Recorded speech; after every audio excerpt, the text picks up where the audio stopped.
ഈ student police cadet സ്വാശ്രയവൽക്കരിക്കാൻ പോവുകയാണ്. ഇതിനായി പോലീസ് അപേക്ഷ ക്ഷണിച്ച് വിജ്ഞാപനം പുറത്തിറക്കിയിട്ടുണ്ട്.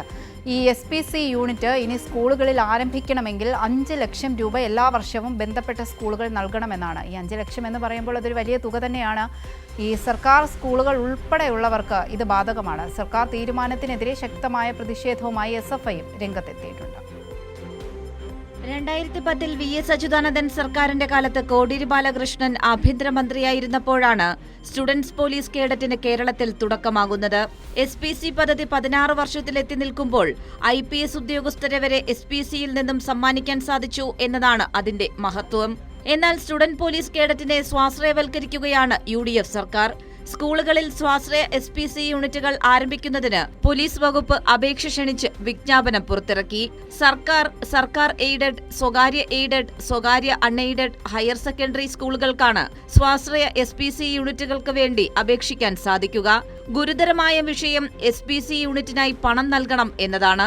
ഓരോ വർഷവും 5 ലക്ഷം രൂപ വീതം അതാത് സ്കൂളുകൾ നിക്ഷേപിക്കണം. SPC യൂണിറ്റുകൾ തുടങ്ങുന്നതിനായി ആരംഭിക്കുന്ന സംയുക്ത അക്കൗണ്ടിലാണ് തുക നിക്ഷേപിക്കേണ്ടത്. എല്ലാ വർഷവും മെയ് 10-നകം 5 ലക്ഷം രൂപ വീതം നൽകണം എന്നതാണ് വിജ്ഞാപനത്തിൽ പറയുന്നത്. സമയപരിധിക്കുള്ളിൽ തുക നിക്ഷേപിച്ചില്ലെങ്കിൽ ബന്ധപ്പെട്ട സ്കൂളിലെ SPC യൂണിറ്റ് നിർത്തലാക്കുമെന്നും വിജ്ഞാപനത്തിൽ പറയുന്നു.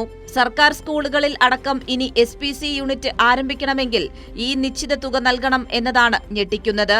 മതിയായ പണം സർക്കാരിന്റെ പക്കൽ ഇല്ലാത്തതുകൊണ്ടാണ് നടപടിയെന്നാണ് ആഭ്യന്തരമന്ത്രിയുടെ വിശദീകരണം.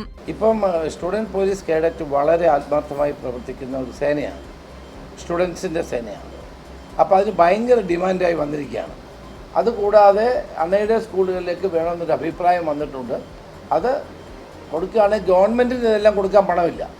അതെന്തറിയോ, യൂണിഫോം, ഫുഡ്, ഇത്രയേ ഉള്ളൂ, വേറെ ഒന്നുമില്ല. സർക്കാർ നടപടിക്കെതിരെ ശക്തമായ പ്രതിഷേധവുമായി SFI രംഗത്തെത്തി. തീരുമാനം നടപ്പാക്കാൻ സംസ്ഥാന സർക്കാരിനെ അനുവദിക്കില്ലെന്ന് SFI സംസ്ഥാന ഭാരവാഹികൾ വ്യക്തമാക്കി. കൈരളി ന്യൂസ്, തിരുവനന്തപുരം.